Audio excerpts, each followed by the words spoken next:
Hello, friends. Please consider supporting the Flavors and Knowledge podcast. Donated proceeds are applied to absorb the cost of cooking classes and health education for children. Help a child affected with diabetes with a sponsorship donation toward adequately managing the condition through Food First. Chef Walter's Children Diabetes Foundation brings this message.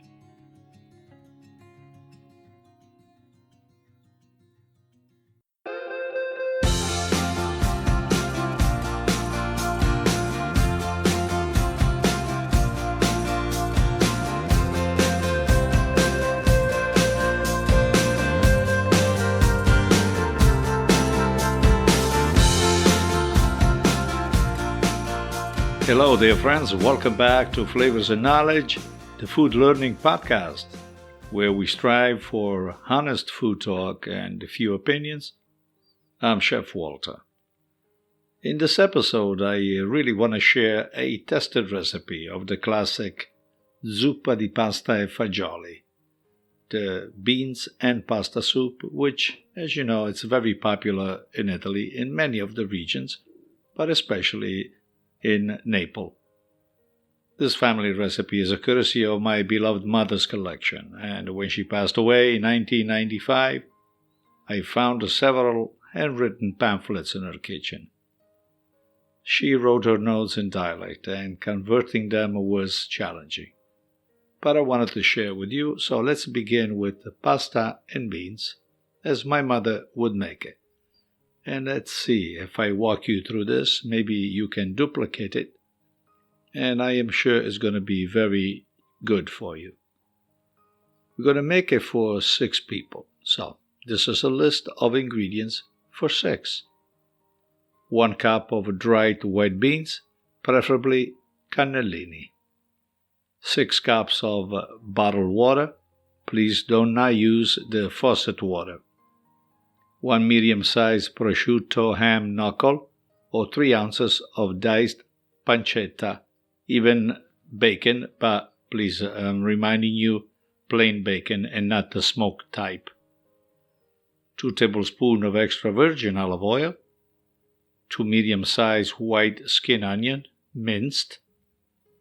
1 garlic clove with the skin on, crushed, and remove the garlic after the cooking. 1 stalk of celery, washed, peeled, and cut in half-inch dice. 1 teaspoon of sea salt, but it is, of course, all subjective to your taste. A dash of white pepper, no black pepper in this particular application. Half a cup of tubettini pasta, or something similar. Even broken up spaghetti will do the job. And lastly, 1 tablespoon of a fresh Italian parsley, and here again, minced. As far as the procedures, soak the beans in cold water overnight. Always add about 2 inches of water above the bean level. As you know, the legume will expand. Drain the beans and wash once again, removing any possible dry skin or impurities that may surface to the top. Place the beans in a deep pot and cover with 6 cups of cold water. When the water reaches the initial boil, add the ham knuckle. Cover the pot with a fitted lid and continue cooking on a medium to low fire. Stir occasionally and gently with a wooden spoon. Cook for about 2 hours or until the beans appear tender. Of course, you can cheat by using canned beans, washed and sodium removed, but the overall taste and the product will vary. At this point, puree half of the beans in a food processor using the cooking water from the bean itself, and return the puree portion to the soup pot. Be careful here not to splatter all over yourself. Heat olive oil for about 20 seconds in a sautéed pan, adding the onion, the garlic, and the celery. Cook until soft, for about 10 minutes, I would say. Do not brown the vegetable.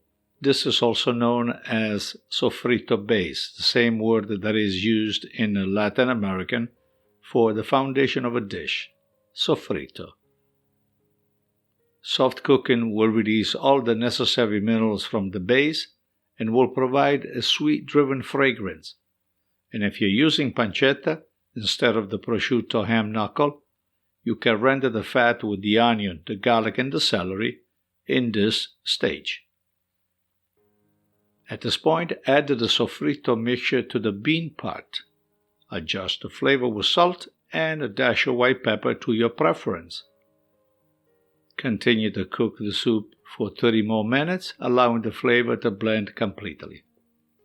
If you find the liquid to thicken, you may add some water as you go. You may also need the extra water for the pasta cooking, which you will add 8 minutes before serving. Avoid overcooking the pasta, as the starch will thicken the soup considerably. And lastly, add the parsley and finish the pasta fagioli with a generous drizzle of extra virgin olive oil on top. You can serve it hot with a thick slice of rustic Italian bread broken up in pieces within the soup, or you can even consume it tomorrow when it's cold. I've had it cold plenty of time, and it was equally delicious. As you know, the soup during the night has a tendency to also expand into additional flavors. I'm going to put the recipe on this podcast and the show notes so that you can print it and keep it. And that is all for this particular episode on pasta fagioli as my mother would make it. Please follow this podcast on Anchor.fm or any of your preferred platform, and follow us on YouTube under the Chef Walter's Cooking School page for a brief educational videocast.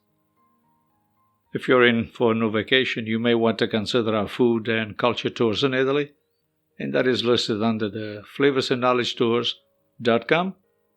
If you are in a kitchen today or tonight making this wonderful pasta fagioli alla napoletana, always keep your eyes on the fire, and we reconnect on the next round with another interesting food talk, fewer opinions, but please always invest in your health with food. Stay well. Ciao, ciao.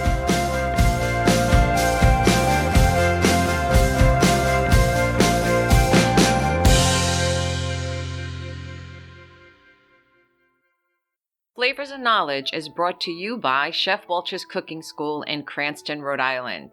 For classes, workshops, events, and programs, please visit our website at chefwalterscookingschool.com.